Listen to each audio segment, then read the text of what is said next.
I don't know how I'm going to get these back into my unhaul pile. That is a lot. Okay, that'll have to do. Oh my god. Hello, beautiful people of the internet. My name is Ellie and bienvenidos to my YouTube channel. Today I am going to be filming my first ever unhaul. I can't believe those words just came out of my mouth. I have accumulated a pretty good amount of books. I am the type of person that I unhaul as I go along. So once I read a book, if I don't like it, it goes in my unhaul pile. And then when I have a pretty substantial amount, then I'll go ahead and sell them to get some store credit. I will be unhauling a variety of books. Some are duplicates, some are just books that I just did not agree with. Let's go ahead and get started with this unhaul. So first off, I'm gonna be going through my duplicates. The first book that I'm gonna unhaul is Her Every Fear by Peter Swanson. I thought I didn't have this book, but it turned out that I did. So I got this from Book Outlet. It wasn't that expensive. So yeah, my mistake. The next one I'm unhauling is And Then There Were None by Agatha Christie. I am getting rid of this one because it is the mass market paperback. I got a different edition. This is a classic whodunit. I really enjoyed this novel and I had to get a different edition of it because I don't like mass market paperbacks. The next duplicate is The Selection by Keira. I ended up buying the full box set of the series, so I don't need the first book. Another one of my errors was And I Darken by Kiersten. I also bought this again thinking that I didn't have it. This was before I had all my books organized, and when I did have them organized, I found my second copy. Oops. This next one is because I got a different version of it. The Humans by Haig. I got this copy originally, but then I found that they had the copy of the dog on the cover, and I prefer that cover so much more to this one. I don't need this one. That does it for my duplicates. And now the part that you guys have been waiting for, the books that I read that I just did not get along with. First up on my no longer going to keep in my house, The Couple Next Door by Shari Lapena. In this book, we follow the relationship between Anne and Marco, who live in a townhouse next door to another close couple friend of theirs. She has a newborn who she hasn't left since giving birth. One night, the couple next door invites them to dinner. Marco convinces Anne to go to this dinner to leave their baby unattended in their townhouse. And his reasoning for this is, we live next door, we're close by, we'll take a baby monitor, and if she starts crying, we can come back home and we can take care of her. After much convincing, Anne decides to go to this dinner at Marco's insistence. However, Anne ends up feeling uncomfortable after she sees that her friend is hitting on her husband, and all she wants to do is go home and be with her child. Eventually, she blows up and tells Marco that she's gonna go back home. Marco decides to follow her, and when they get there, they realize that the baby is no longer in the crib, and they have no idea what happened. So the premise of this, of having a baby being stolen, was intriguing. Horrifying, but intriguing. The execution was not so intriguing. The fact that Anne got convinced by her husband to leave their child alone was idiotic. I don't know anybody in their right mind who would do that, even if they did live next door. Second off, the plot twist was very underwhelming, and the characters, all of them were terrible. I think they were meant to be unlikable characters. I didn't like them because, one, they're adults and they're making stupid decisions. Two, they were just not developed enough for me to care about what happened, how this couple is feeling, and how they're dealing with their grief. Needless to say, I believe I gave this a 3 out of 5 stars, which is okay, but it's not okay enough for me to keep it in my collection. So this is going bye-bye. Next up is The Fall by Noah Hawley. In this book, we follow our main character, Scott, who is an up-and-coming artist who has fallen on hard times and he has not been able to get work. He ends up getting an invitation from a friend of his to go on this plane with very successful business moguls. So while they're in the air, something ends up happening where this plane crashes into the ocean, and Scott finds that not only is he a survivor, but the child of one of the business moguls survived as well. So he takes it upon himself to save this boy, and the rest of the story is about what happened to cause this accident. Was it an accident or was it deliberate? I went into this book thinking that we were going to get an in-depth into the relationship between Scott and the boy, since they were the two survivors and they were the ones dealing with the extremes of trying to survive in the ocean. Unfortunately, this was extremely slow. This was spaced out so much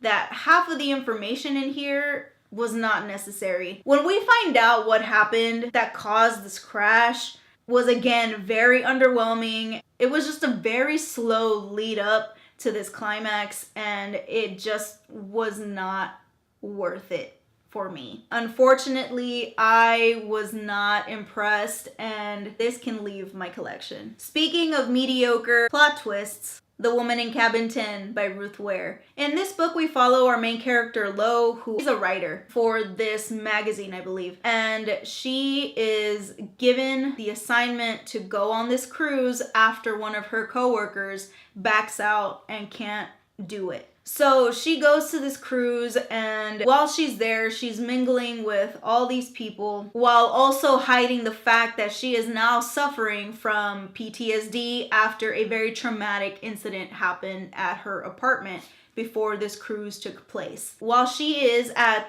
this formal dinner, she ends up noticing the captain's wife, who is very beautiful but also looks very sick. Later on, while she is in her cabin, in the middle of the night, something wakes her up and she thinks that she hears a splash of a body going overboard. After that, she sees that everyone is accounted for, but she is dead set that someone was thrown off of the ship. After that is just her trying to investigate what she thought she saw. This book was great starting off. It was a slow burn thriller, but I didn't mind it because the way that Ruth Ware writes, it's very atmospheric and it's really gripping. However, when we get to the plot twist and we find out if what she saw is what she thinks she saw, it went completely downhill. I think she should have stopped it right after the plot twist. However, she kept going.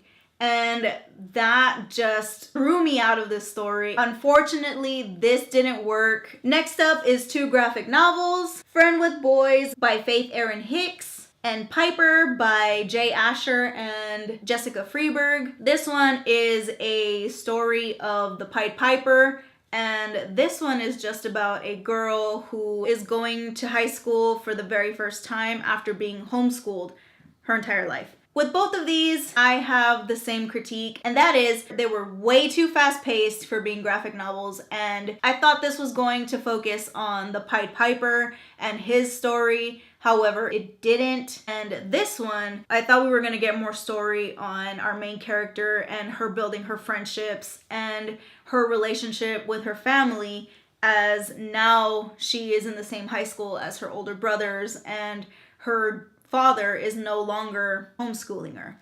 So both of these fell very short for me as they were way too fast-paced that we missed a lot of the character development in both of these, and we get some plot holes in these stories. Also with this one, Jay Asher, he's done some questionable things that I'm not very comfortable supporting. So this is leaving, and so is this. This is another one that hurts me, and that is The Woman in the Window. No. A Stranger in the House by Shari Lapena. So this is the second Shari Lapena book in my unhaul. Again, this one, the plot was intriguing and everything leading up to the plot twist was great. I was gripped, I was intrigued, and then we get to the plot twist and then it just went downhill from there. We follow Karen, who at the very beginning of this book has had an accident, and after she wakes up in the hospital, she cannot remember what happened, why she was in the accident, and why she was in the bad part of town where she would never be in the first place. We follow the relationship between her and her husband, Tom, and their neighbor across the street. This whole story, Karen is trying to remember what happened and why she got into the accident.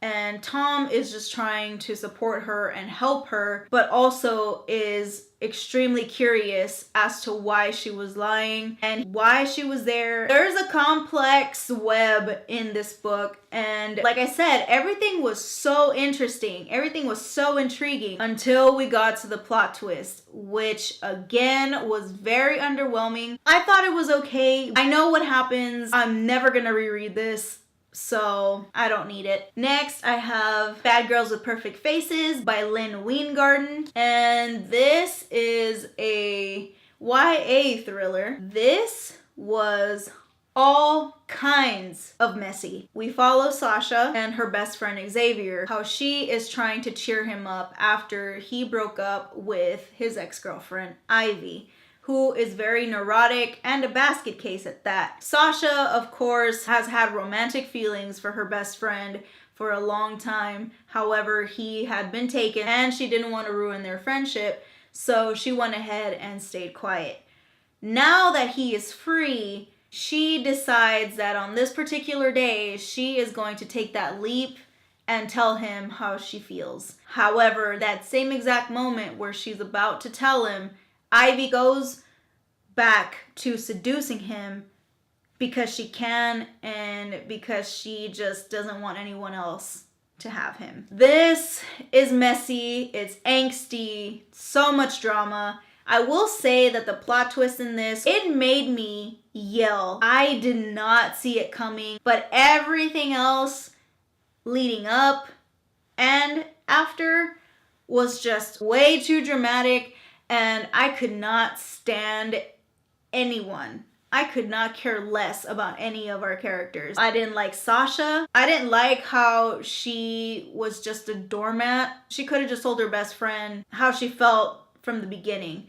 I didn't like Ivy. She did not get any backstory onto why she was the way she was. Xavier was stupid, to say the least. He is one of the most aggravating male characters I have read in a long time. Suffice it to say, I did like the plot twist, and I did like how realistic the ending was. The realistic consequences that happened. Other than that, I could not care less about this book. The next book that I'm unhauling is The Accident Season by Moira Fowley-Doyle. This was marketed to me as a YA thriller where we follow a family who is cursed to have accidents throughout the month of October. Anything from stubbing your toe to breaking bones. That premise alone made me so intrigued. I wanted to find out why they were cursed like this, what caused it. However, what I got was magical realism and no answer. There is a controversial romance in this. There is LGBTQ rep in here. However, that did not save this book for me. I was not going into this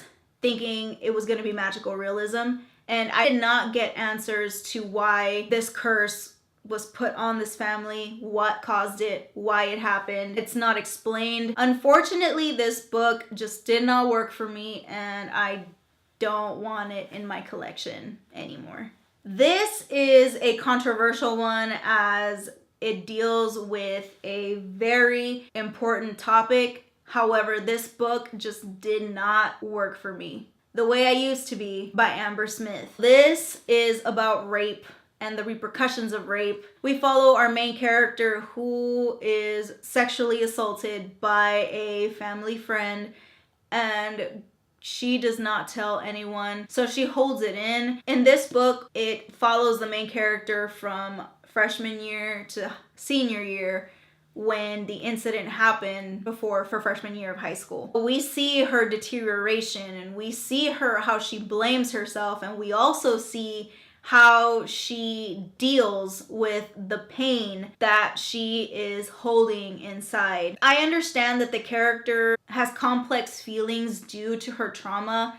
However, some of the decisions that she made weren't believable to me. I am the minority unpopular opinion on this one. Unfortunately, this didn't work for me. This is going. Another one leaving my collection is Staggs by M.A. Bennett. This is a YA thriller where we follow our main character who wants to desperately fit in with the popular kids at this academy that she's attending. One day, she gets a coveted invitation to go on a trip with the popular crowd, to go to a cabin, to go hunting, fishing, all that good nature stuff. Herself and 2 other people are invited on this excursion, and while they're there, they find out some not so good things about this group of people and end up being hunted for their lives while at this cabin. This was actually a fast-paced book, and it was very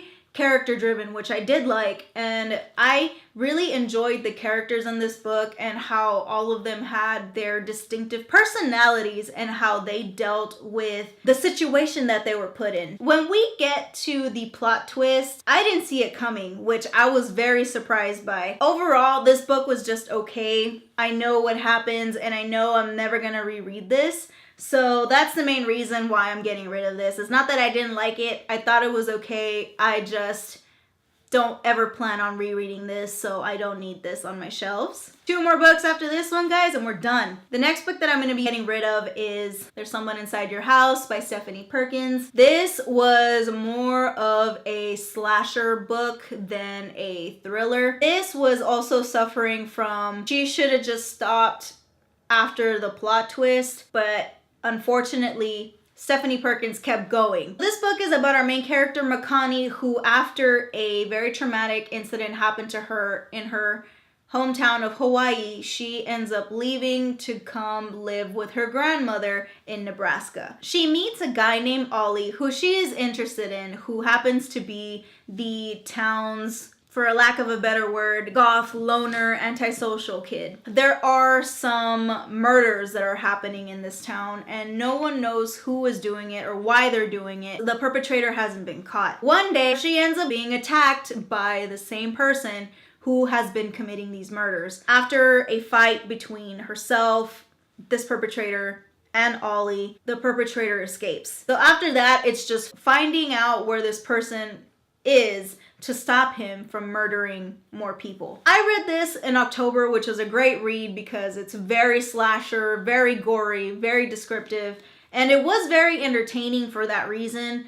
However, after we get the plot twist and find out who it is, I thought that this could have just ended. However, Stephanie Perkins kept going. There was a lot of blood and a lot of gore in this, and I didn't mind it. I thought it was okay, but again, I will never reread this. Even though it's a beautiful cover, it has beautiful colors on it, and it has pink end papers, I won't ever reread this. So there's no point in taking up shelf space if I'm not gonna read this book again. This next book, Baby Teeth by Zoe Stage. This is an adult thriller about a couple and their 9-year-old daughter, and how the daughter is hell-bent on trying to kill her mother and is in love with her father. This failed for me on so many levels. I did find some of the scenes were creepy and just disturbing to read, but overall I could not care less about our main 2 protagonists, and I don't care for Hannah either. And then the ending is left very open-ended. Didn't work for me, unfortunately. It's leaving my collection. And last but not least,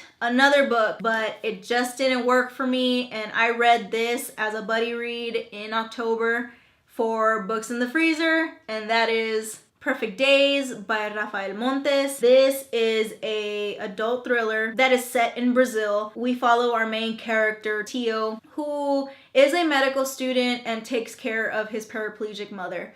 He is very analytical. He has sociopathic tendencies. And one day while he is at a barbecue, he meets a girl named Clarice who is full of life, vivacious, and catches his attention.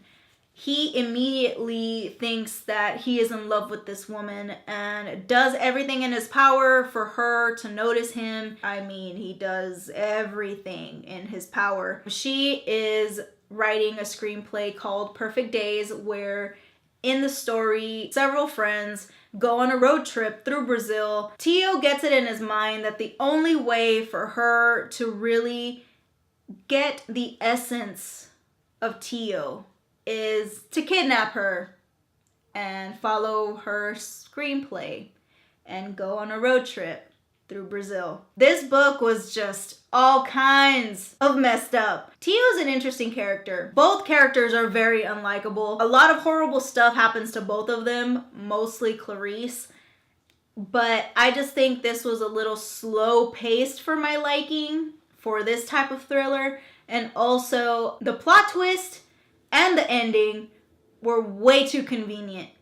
You would think that after Tio doing all these things, he would slip up somehow and have repercussions for his actions, but somehow he gets away with everything. I thought this was an interesting read. However, the ending and the convenience of everything working out perfectly for our main character was just way too unrealistic, way too over the top. And overall, I did think it was okay. I just will never reread this. I don't need this in my collection. I am going to be doing this a little more frequently as I read more books, because I don't like keeping books that I don't like. I like to collect books that I genuinely love, that I know I'll reread, and I will love to keep on my shelves. These weren't it. Have you guys read any of these books that I'm unhauling? What did you guys think of them? Thank you guys so much for hanging out with me today and watching this unhaul, and I hope that you guys enjoyed it. Let me know your thoughts down below, and while you're down there, don't forget to hit that subscribe button and that like button, and the notification bell will let you know when I do upload. Thank you for being here with me and supporting me and just having fun with me and hanging out. I know we're here. We're right here. And I adore you guys for it. Gracias a todos los que me están dando bastante amor y bastante apoyo. Los agradezco con todo mi corazón. As always, I hope that you guys are having a great day, night, wherever you are. And I wish you nothing but great health and happiness. Always, always, always. And I will see you guys in my next video. Bye!